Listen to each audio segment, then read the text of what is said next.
You've seen it in movies and on stage. A performer seemingly reads someone's mind, but is it real? Most of what you've encountered is clever trickery, designed to entertain rather than enlighten. But what if there's more to it? What if I told you there's a true science behind mind reading that transcends the smoke and mirrors? In this video, we're stripping away the illusions to reveal the genuine phenomenon of telepathy. By the end, you'll not only understand the difference between fake and real mind reading, but you'll also learn how to harness these skills yourself to unlock higher levels of psychic development. Stick around, and you'll walk away with practical techniques to enhance your mental powers, skills that can transform the way you perceive and interact with the world. Lesson 5. Mind reading and beyond. The simpler forms of telepathic phenomena have received the name mind reading, and by some have been regarded as something not quite within the class of real telepathy. This last impression has been heightened by the fact that there has been offered the public many spectacular exhibitions of pseudo-mind reading, that is to say, imitation or counterfeit mind reading, in which the result has been obtained by trickery, collusion, or clever artifice. But notwithstanding this fact, genuine mind reading is actually a phase of true telepathy.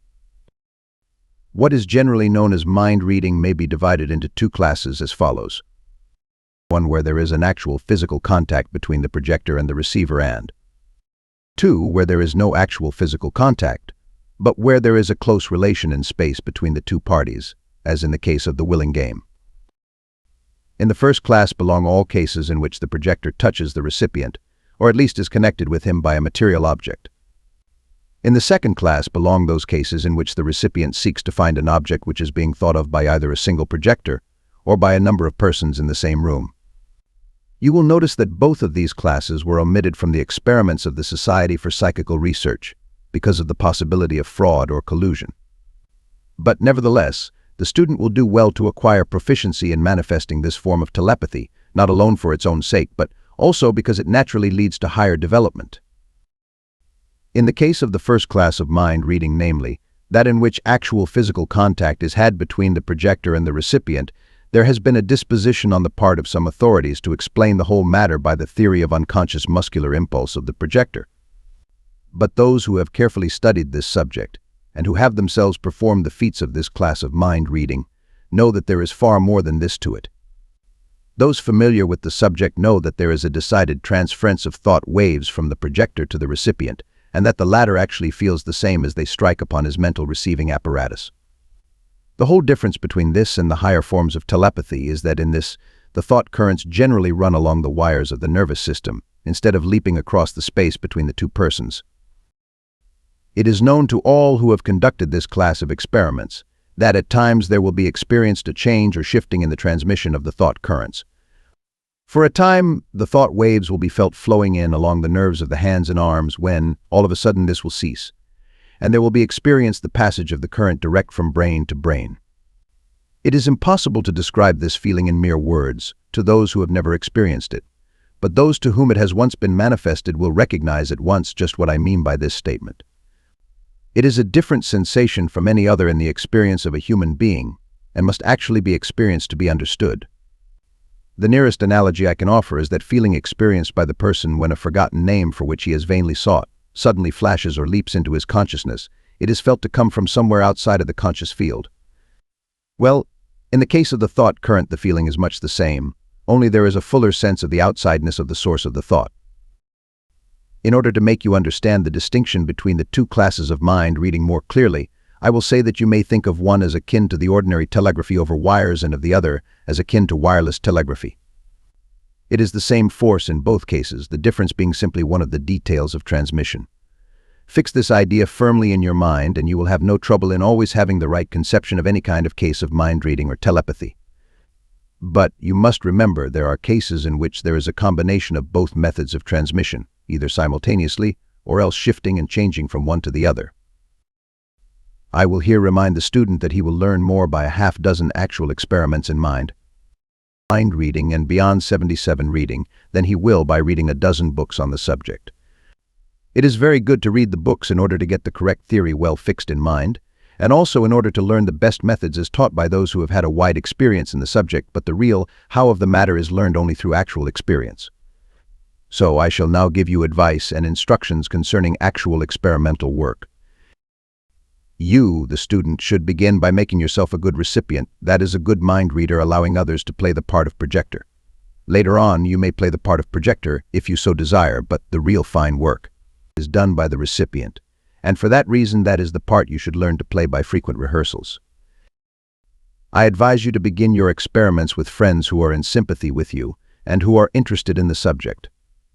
Avoid particularly all early experiments with uncongenial or unsympathetic persons, and avoid as you would a pestilence all those who are antagonistic either to yourself or to the general subject of telepathy and kindred subjects.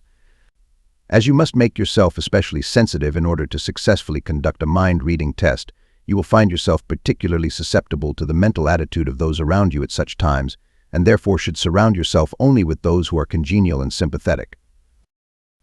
You will find that there is a great difference between the several persons whom you try out as projectors. Some will be more in rapport with you than are others who may be equally good friends. En rapport, means in vibrational harmony. When two persons are en rapport with each other, they are like two wireless telegraphic instruments perfectly attuned to each other. In such cases, there are obtained the very best results. You will soon learn to distinguish the degree of en rapport conditions between yourself and different persons. You soon learn to feel this condition. In the beginning, it will be well for you to try several persons, one after the other, in your mind-reading experiments, in order to pick out the best one, and also to learn the feel of the different degrees of en rapport condition. Even in cases of persons in whom the en rapport conditions are good, it is well to establish a rhythmic unison between you. This is done by both you and the person breathing in rhythmic unison a few moments. Begin by counting 1, 2, 3, 4 like the slow ticking of a large clock. Have the other person join with you in so counting until your minds both work in the same rhythmic time. Then you should have him breathe in unison with you, making a mental count with you at the same time, so that you will breathe together, count mentally 1, 2, 3, 4 as you inhale the 1, 2 holding the breath, and then 1, 2, 3, 4 exhaling or breathing out. Try this several times, and you will find that you have established a rhythmic unison between yourself and the other person. In the progress of an experiment, if you should find that the conditions are not as good as might be desired, you will do well to pause for a few moments and re-establish the proper rhythmic harmony by this method of harmonious rhythmic breathing. Begin by having the projector select some prominent object in the room, a chair or table for instance. Then have him take your left hand in his right hand, raise your left hand, held in his right hand, to your forehead, then close your eyes and remain passive a few moments. Have him concentrate his mind intently on the selected object and will that you should move toward it. Have him think of nothing else except that object and to will you to move toward it with all his power. Close your eyes and quiet your mind, opening your consciousness to every mental impression that he may send you. Instruct him to think not merely chair, for instance, but rather there. Go there. The main thought in his mind must be that of direction. He must will that you move toward that chair. After a moment or two, you will begin to feel a vague, general impulse to move your feet. Obey the impulse. Take a few slow steps in any direction that seems easy to you. Sometimes this will take you in an opposite direction from that of the chair, but it will get you going. And you will soon begin to feel that the direction is all wrong and will begin to be mentally pulled in the right direction. You will have to actually experience this feeling before you will fully understand just what I mean. After some little practice, you will begin to feel quite distinctly the mental direction, or will force, of the projector, which will seem to tell you to come this way, now stop, now turn a little to the right, now a little to the right, now a little to the left, now stop where you are, and put out your right hand.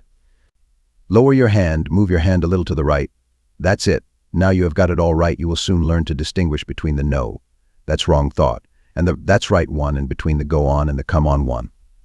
By making yourself completely passive and receptive and obedient to the thought and will impulses of the projector, you will soon act like a ship under the influence of the rudder in the hand of the projector.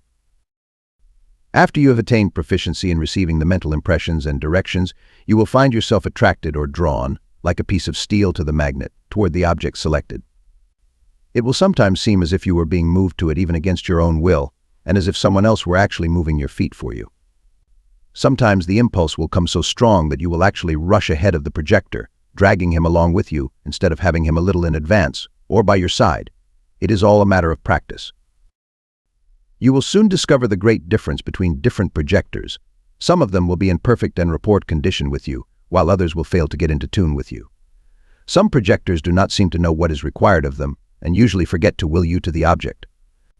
It helps sometimes to tell them that the whole thing depends upon their willpower, and that the stronger their will is, the easier it is for you to find the thing. This puts them on their mettle and makes them use their will more vigorously. You will soon learn to recognize that peculiar feeling of all right that comes when you finally stand in front of the desired object. Then you begin to move your right hand up and down and around until you get the right feel. About that also, when you should place your hand on the place which seems to attract you most. You will find that the hand is just as responsive to the mental force, as are the feet. You will soon learn to distinguish between the mental signals up, down, to the right, to the left. Stop now. You're right, etc. I cannot tell you just the difference. You must learn to feel them, and you will soon become expert in this. It is like learning to skate, run an automobile, operate a typewriter, or anything else, all a matter of exercise and practice. But it is astonishing how rapidly one may learn and how, at times, one seems to progress by great leaps and bounds.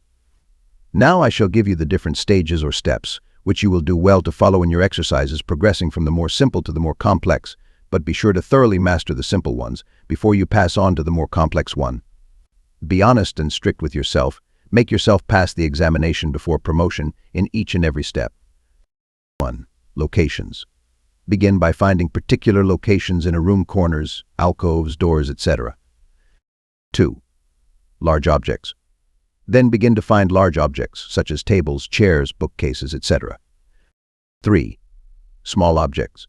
Then proceed to find small objects, such as books on a table, sofa cushions, ornaments, paper knives, etc. Gradually work down to very small objects, such as scarf pins, articles of jewelry, pocket knives, etc. 4. Concealed objects. Then proceed to find small objects that have been concealed under other objects, such as a pocketbook beneath a sofa cushion, etc., or a key in a book, or a key under a rug, etc. 5. Minute objects. Then proceed to discover very small objects, either concealed or else placed in an inconspicuous place, such as a pin stuck in the wall, etc., or a small bean under a vase, etc.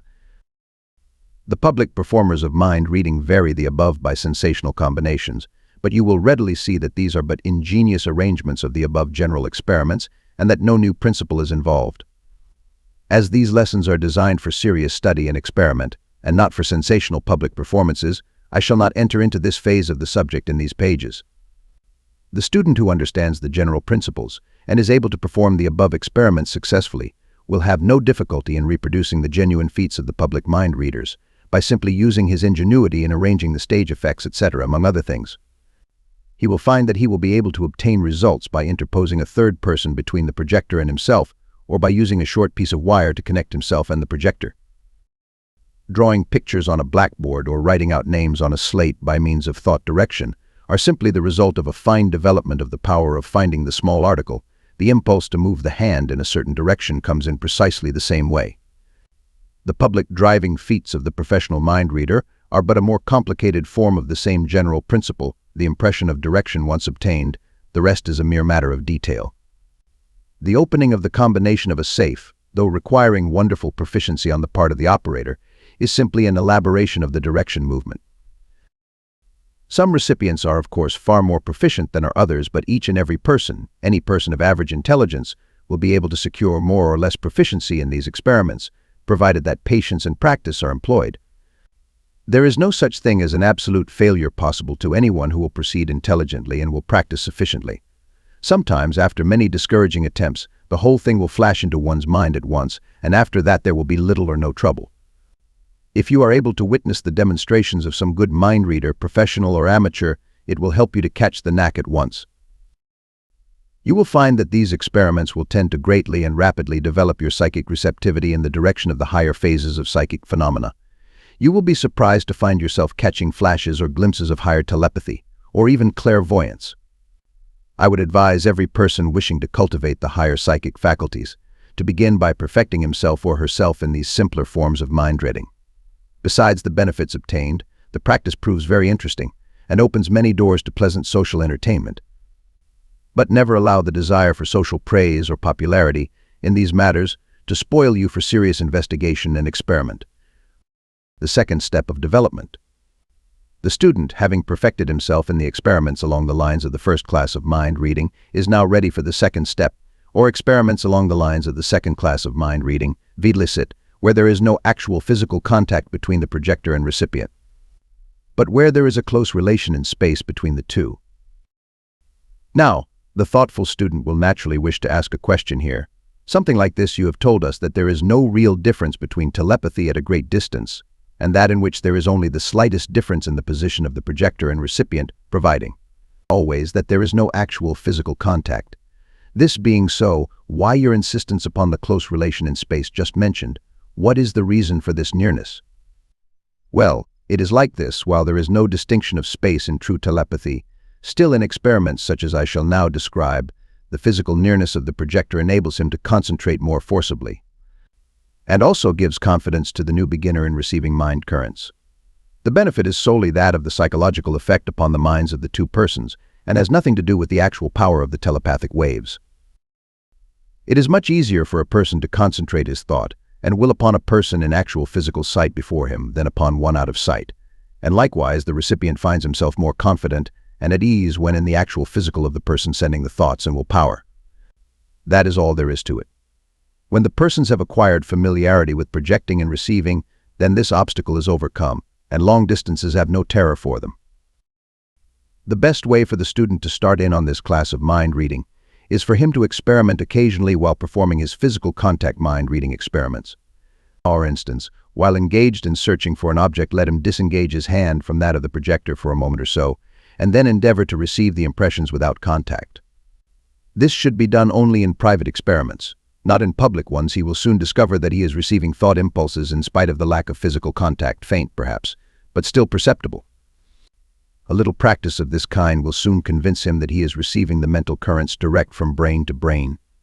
This effect will be increased if he arranges to have several persons concentrate their thoughts and will power upon him during the experiment.